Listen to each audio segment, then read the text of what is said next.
You are listening to rudolfsteineraudio.com. If you are listening to the podcast of this, it is located at rudolfsteiner.podbean.com. Please consider becoming a patron.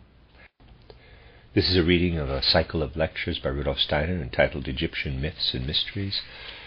Lecture 11 is entitled The Ancient Egyptian Doctrine of Evolution, the Cosmic View of the Organs and Their Coarsening in Modern Times, given on September 13th, 1908.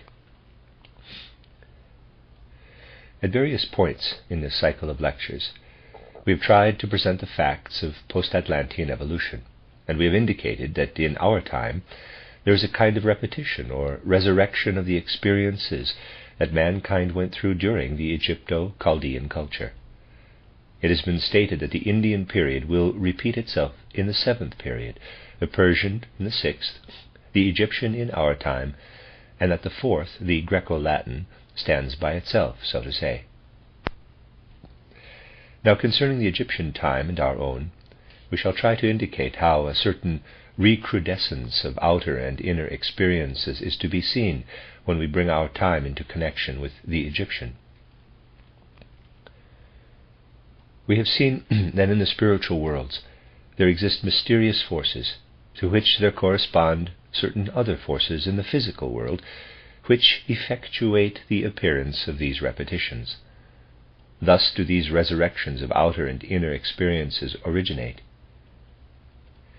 In the middle between these stands the Greco-Latin period, during which the Christ appeared upon the earth and the mystery of Golgotha took place. It was also pointed out that not only the external evolutionary relationships on the physical plane had changed, but that also the relationships in the spiritual world had become different. I have described how the soul was in the Egyptian time, when it looked upon the gigantic pyramids, how different it was when it reincarnated in the Greco-Latin period, and how different it is in our time. We have seen that not only does this occur, but that also for the period between death and a new birth in Kamaloka and Devachan, there takes place a sort of progress or transformation, so that the soul does not experience the same thing when it enters into Kamaloka or Devachan from an Egyptian or Greek or a modern body. Externally, the world of the physical plane alters, but progress also occurs in the spiritual world, so that the soul always experiences something different there. It is primarily from the standpoint of this beyond that today we shall consider the mighty event of the Christ's appearance on our earth. We shall approach it in a much deeper way. We shall approach in a much deeper way the question, what significance has the advent of the Christ on our earth? What significance has the Christ's appearance for the dead souls, for the life on the other side, the spiritual side of existence? For this purpose we must explore many different things that affected souls in the Egyptian period, both within and beyond the physical plane. From our studies of the earlier great epochs of earth evolution, we can derive that the Egypto-Chaldean period furnishes a mirroring in knowledge and experience of what happened in the Lemurian time, of what happened on the earth during and after the departure of the moon. What men experienced then, they experienced again as a memory in what the Egyptian initiates gave them. The Egyptian initiate himself experienced during his initiation events that man otherwise experiences only when he passes through the portal of death.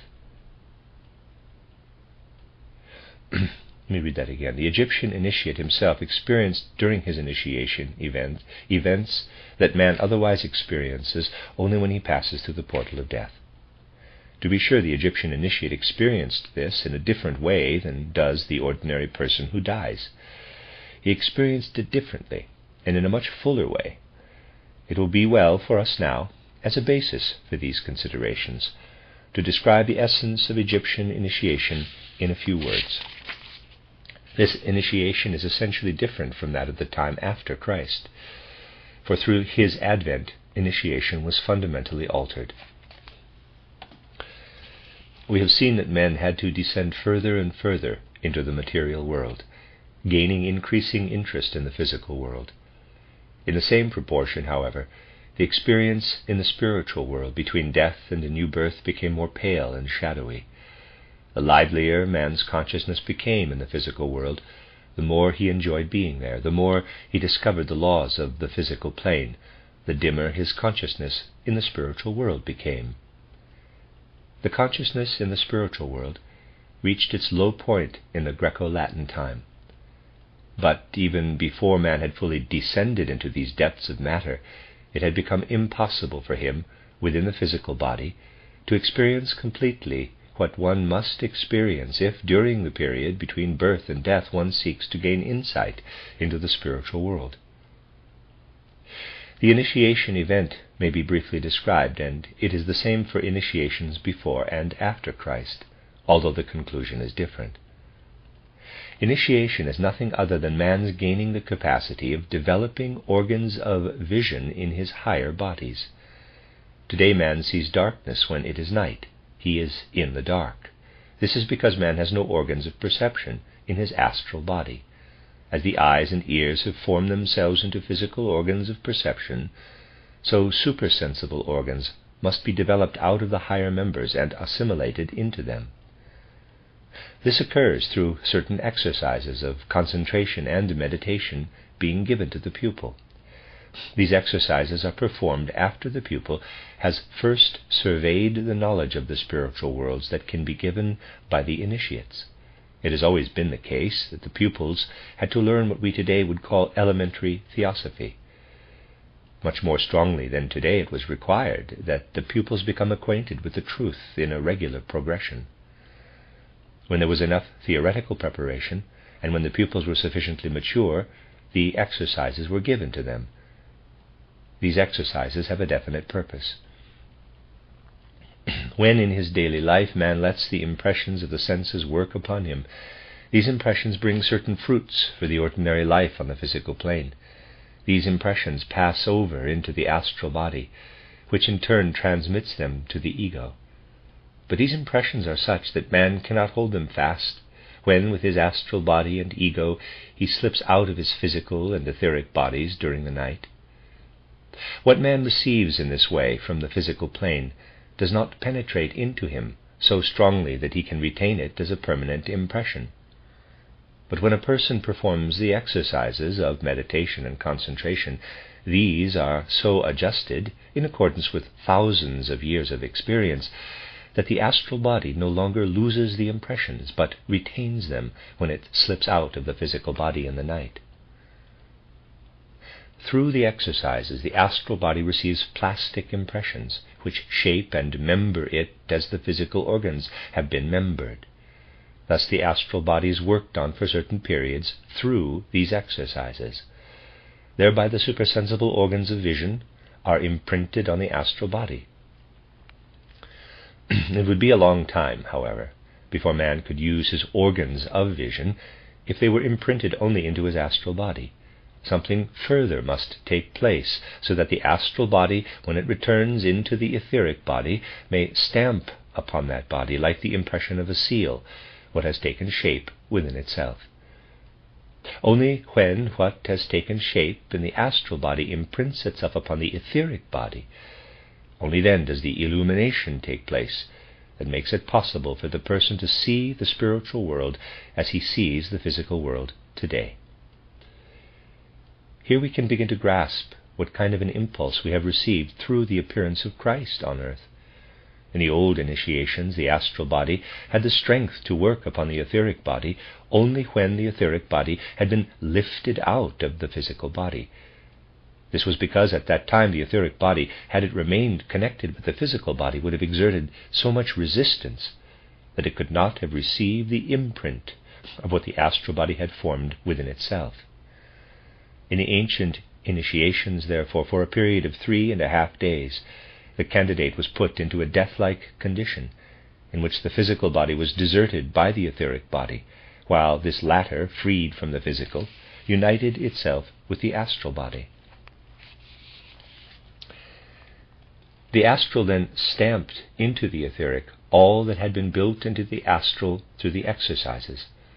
When the Hierophant again awakened the candidate, the latter was illuminated. He knew what took place in the spiritual world, for he had made a remarkable journey during the 3.5 days. He had been led through the fields of the spiritual world. He had seen what went on there, and he knew from direct experience what another person could learn only through revelation. A person thus initiated could, out of his own experiences, give knowledge of the beings who were in the spiritual world beyond the physical plane. When man had not yet descended so far into the physical plane, he could learn what was experienced in the spiritual world. There the candidate became acquainted with the true form of Osiris, Isis, and Horus. The initiate saw the contents of the myths during this journey into the spiritual world. He could then transmit this to other persons, when he addressed it as myth or saga. He saw all this. He saw in what a special way the Osiris influences had shaped themselves when the moon had withdrawn from the earth. He saw how Horus issued from Isis and Osiris. He saw the 4 human types, the bull, the lion, the eagle, and the true man. He also saw what happened to man between death and a new birth. The Sphinx appeared to him as a real form. He experienced it. He could say, "Oh, I have seen the Sphinx." Man as he was when he still had an animal-like form and his etheric body, similar to the human, only projected out of this animal-like form. The Sphinx was a real experience for the initiate.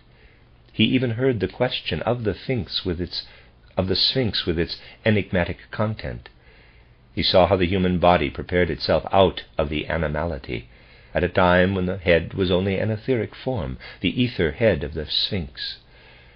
This was truth for the initiate, as were also the older forms of the gods, who had, so to speak, taken a different course of evolution. It has recently been said that certain beings pursued a different path in evolution. The individuality of Wotan, for example, takes such a different course. Up to a certain stage it travels together with man, but then it does not descend so deeply. Man descends further into matter, and only later will he again join these beings, who are completing their evolution in the earth-time. We have seen that a time came when Wotan no longer walked on our earth. Such beings, however, were not like Osiris and Isis. These latter were beings who had branched off still earlier, who completed their evolution on a higher level in full invisibility. These forms went through their special experiences. Let us look back into the Lemurian period. At that time the etheric was not yet man-like in its form. In his etheric body, man was still similar to the animals, and the gods who descended then had to accommodate themselves to the same animal forms in which man lived on the earth. If a being wished to enter into a certain plane, it must fulfill the conditions of that plane. This is also the case here. The divine beings who were connected with the earth during the departure of the sun and moon, who were on the earth, had to take on a form that was possible at that time, an animal-like form. And since the Egyptian religious views present in a certain way a recapitulation of the Lemurian time, the Egyptian initiate looked upon the gods, Osiris and Isis, for example, as having animal-like forms. He still saw the higher gods with animal heads. Therefore, from an occult view, it was quite correct when such forms were represented with the head of a hawk or a ram, in accordance with what the initiates knew. The gods were portrayed in the forms they had when they walked the earth. The outer images could only resemble what the initiate saw, but they were faithfully reproduced. The various divine beings changed a good deal. The forms in Lemuria were different from those in Atlantis. In those times, beings went through much more rapid changes than they do now. In addition, these forms were still filled with spirit. When one looks back on them, one sees them in their 3 bodies, but illuminated and rayed through by the astral and etheric light. This was accurately portrayed in the pictures. Modern men may laugh over the forms that were represented, but they do not know how realistic they were. Footnote: fantastic speculation on the reason why the Egyptians worshipped animal-headed gods began in classical times. See Plutarch, title on Isis and Osiris, section 72. End of footnote. There was one being who performed special services in that period of human evolution, when through the cosmic Tellurian powers the combining intellect was being organized in man. At that time the physical brain was prepared in such a way that man was able to develop intelligence later. This capacity was implanted in man and reckoned as one of the deeds of the god Manu. What was worked into man as intelligence was connected with this.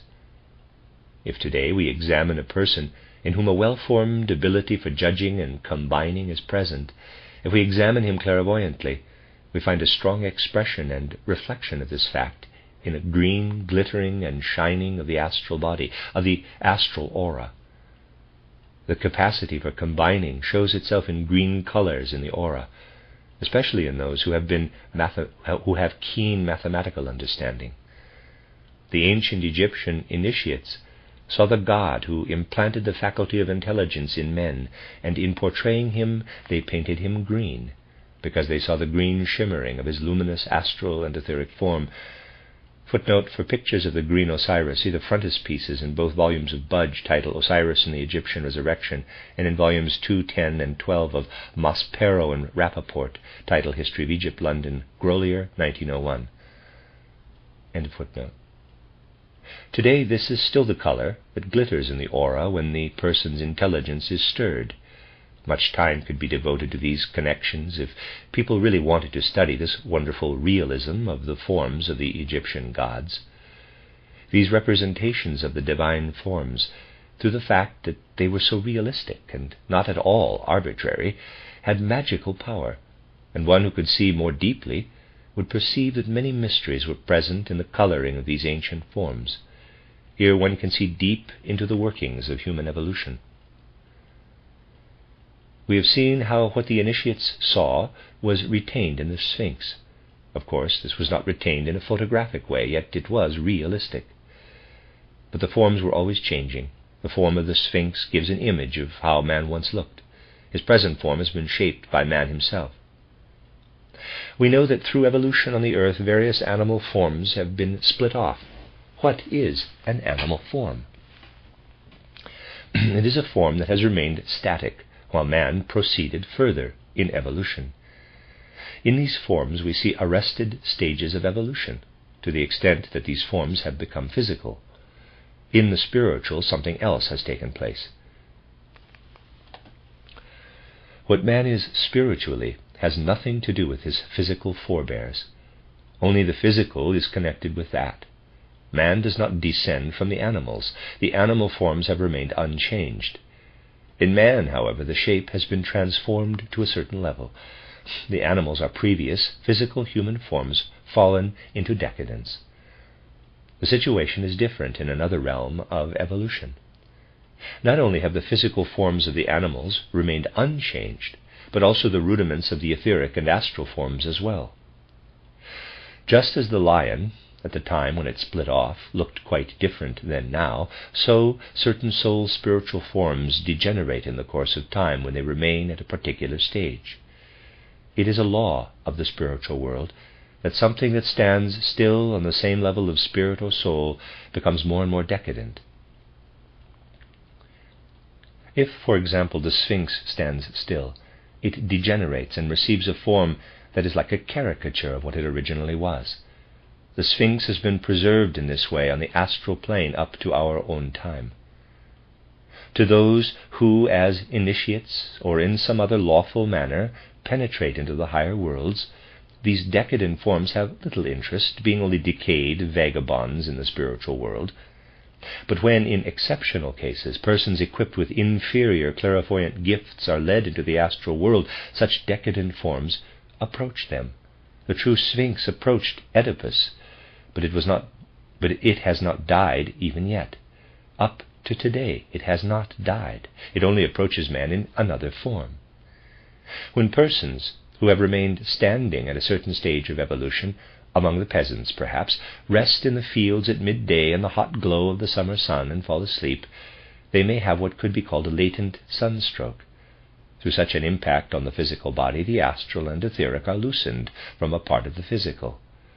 Then such persons are translated to the astral plane, and they see this last decadent offspring of the Sphinx. This apparition is called by different names. In certain regions it is called the midday woman. Many people in the country will recount that they have met the midday woman. She appears in many regions under many different names. She is a descendant of the ancient Sphinx, and as the ancient Sphinx put questions to the men who experienced her, so this midday woman also asks questions. You may hear it told how the midday woman asks endless questions of the men whom she meets. This torment by questions is a relic of the old Sphinx. The midday woman has grown out of the ancient Sphinx. This indicates how evolution proceeds beyond the physical world, how whole tribes of spiritual beings decline until at last they are mere shadows of what they were originally. Here we see another characteristic of the way in which things are connected in evolution. We have mentioned this so it may be seen how manifold evolution is.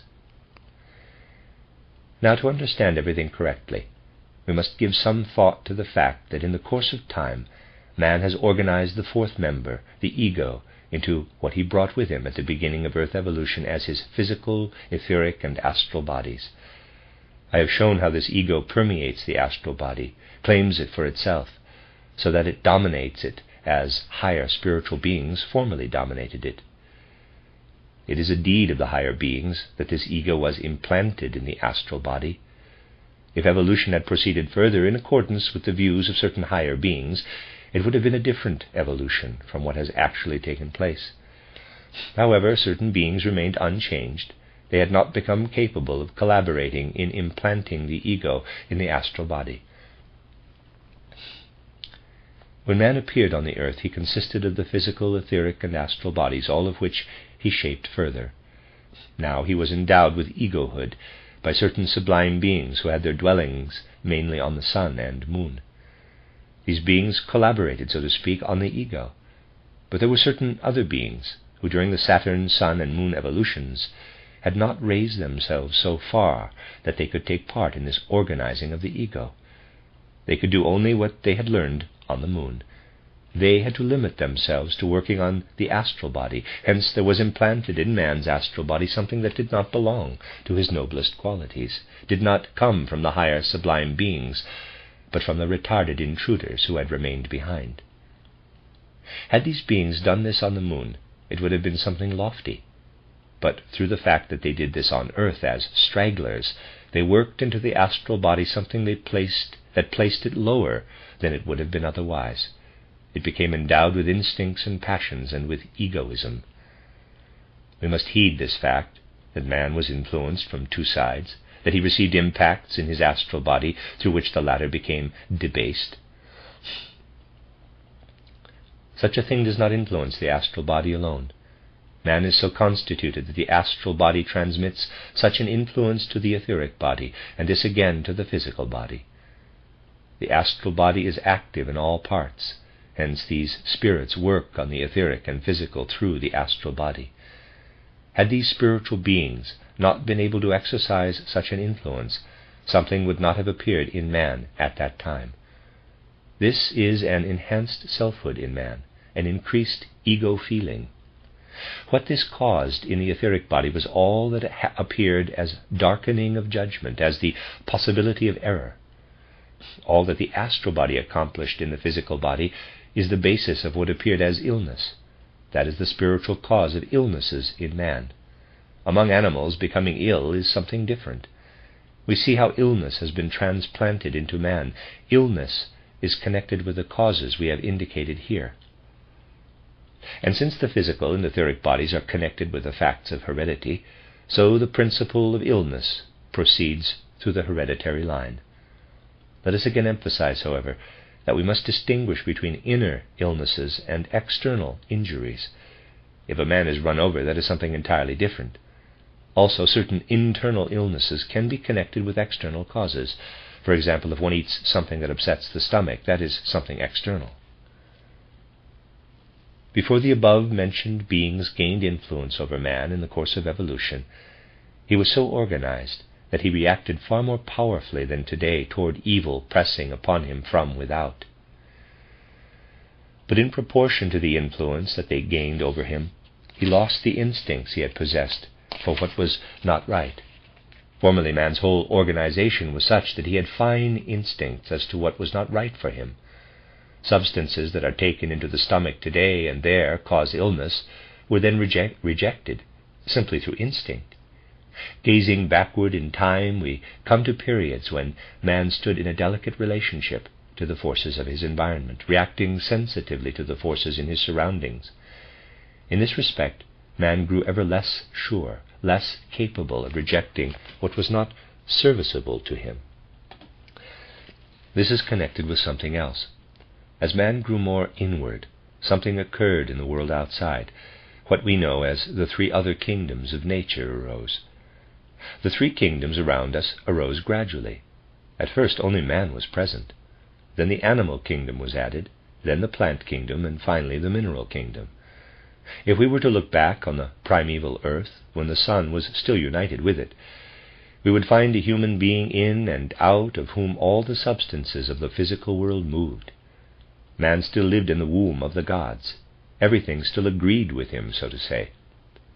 Then he had to leave behind what was precipitated as the animal kingdom. Had he carried this with him, he would not have been able to develop further. He had to expel the animal kingdom, and later the plant kingdom. What exists outside in the animals and plants is nothing other than temperaments, passions, certain traits of men that they had to expel. And when man formed his bones, he expelled the mineral world. After a certain length of time, man could look upon his environment and say, "Formerly I could endure you. Formerly you went in and out of me as air now does. When I still lived in the water earth, I could endure you. I digested you. Now you are outside, and I can no longer endure you, no longer digest you." As man became enclosed in his skin, as he became a self-contained separate being, he saw in the same proportion these kingdoms around him. If these beings had not worked on man, something else would not have happened. As long as man is healthy, he will stand in a normal relationship to the outer world. When he has disturbed forces within him, these must be driven back by the powers that man has. If his powers are too weak for this, if he cannot provide the normal resistance, then something must be infused into him from outside. Something must be implanted into him to furnish the resistance that he still had at the time the forces from the outside breathed in and out of him. It may be necessary when a person is ill that the forces of a metal, for example, should be injected into him. It is because man was in connection with metals earlier, in connection with plant juices and similar things, that we are justified in applying them as medicaments. When the Egyptian initiates could look back over the whole course of world evolution, they knew precisely how the individual organs of the human body corresponded with the substances of the external world. They knew which plants and which metals had to be administered to the patient. A great treasure of occult wisdom in the domain of medicine will be raised to light one day, wisdom that mankind formerly possessed. Not only are many things bungled in medicine today, but often special healing powers are ascribed to this or that in a one-sided way. The true occultist will never be one-sided. How often must we reject efforts that would make a compromise with the science of the spirit? The latter cannot support a one-sided method. On the contrary, it seeks to establish diversified research. It is one-sided to say, "Away with all poisons." People who say this do not know the true healing forces. Naturally, many stupid things are done today, for the professionals in most cases cannot grasp all the relationships, and a certain tyranny in medical science excludes what can proceed from occultism. If there were no campaigns against the oldest methods of medicine, against the injection of metals, there could be a reform. With modern experimentation, nothing is discovered that can hold its own against the traditional remedies, which only a lay ignorance can oppose as strongly as is often done. The ancient Egyptian initiates excelled in these secrets. They had an insight into the real relationships of evolution, and if today certain physicians speak in a condescending way of Egyptian medicine, you can soon tell from their tone that they know nothing about it. Here we touch upon something in the Egyptian initiation that should be known. It was such things as these that went over into the folk consciousness. Now we must reflect that the same souls that are in our bodies today were also incarnated in that ancient time. Let us remember that these souls saw all the images that the initiates made of what they knew through vision in the spiritual world. We know that what a soul takes into itself from incarnation to incarnation ever and again bears fruits in one or another way. Even though man cannot remember it, it is still true that what lives in the soul today lives in it because it was deposited there earlier. The soul is formed both within and beyond the physical life. When it was between birth and death, when it was between death and a new birth, Egyptian ideas were influential, and modern ideas have proceeded from these. Today certain definite ideas are developing out of the Egyptian ideas. What is called Darwinism today did not arise because of external reasons. We are the same souls who in Egypt received the pictures of the animal forms of man's forebears. The old views have awakened again, but man has descended more deeply into the material world. He remembers that it was said to him, "Our ancestors were animal forms," but he does not remember that these forms were gods. This is the psychological basis for the emergence of Darwinism. The figures of the gods appear in materialistic form. Thus there is an intimate spiritual connection between the old and the new, between the third and the fifth cultural periods. Now, it is not the whole destiny of our time that man should see in material form what previously he saw in the spiritual. That would have been our fate had not the Christ impulse entered into human evolution in the meantime. This was not significant only for life on the physical plane. Today we shall see what significance the events of Palestine had for the other side of life, where the souls of the Egyptians sojourned after death. Here on the physical plane occurred the things we have already discussed. But the 3 years of Christ's activity, like the event of Golgotha and the baptism in Jordan, were of significance equally to the souls incarnated on earth and to those who were in the condition between death and a new birth. Let us recall the fact that the external physical expression for the ego is the blood. What works physically in the forces of the blood is the physical expression of the ego. In the course of evolution, too strong a measure of egoism made its appearance, which means that the egohood impressed the blood too powerfully.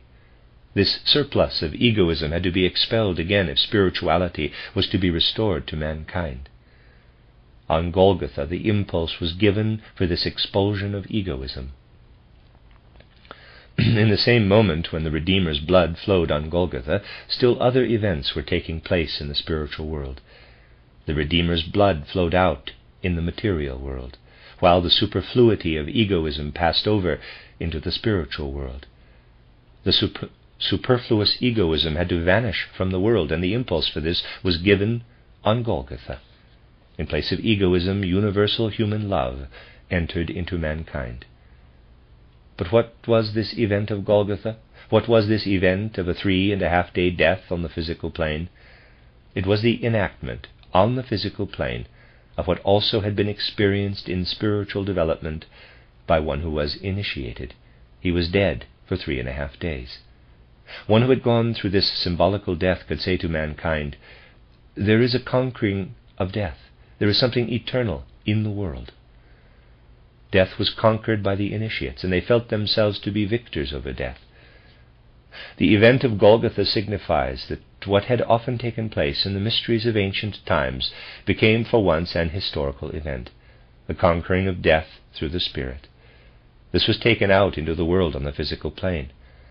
If we let this work upon our souls, we sense what happened with the mystery of Golgotha as something new, but also as an image of the ancient initiation. We feel this unique event entering into the world historically. What was the consequence of this? What could the initiate do? Out of his own experiences, he could say to his fellow men, "I know there is a spiritual world, that man can live in the spiritual world. I have lived in it for 3.5 days and bring you tidings thence. I bring you the gifts of the spiritual world."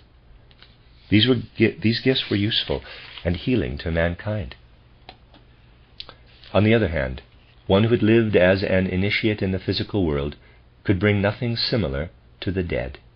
To the dead he could only say, all that happens on the physical plane is so ordered that man ought to be redeemed. Thus it was when in the spiritual world the ancient initiates held converse with the dead, to whom they could give only the teaching that life is suffering, only redemption will bring healing. Thus did Buddha still teach. Thus did the initiate teach both the living and the dead. But through the event of Golgotha, death was conquered in the physical world, and this signified something for those who had died and were in the spiritual world.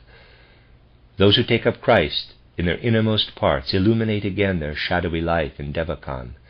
The more man experiences here of the Christ, the brighter it becomes over there in the spiritual world.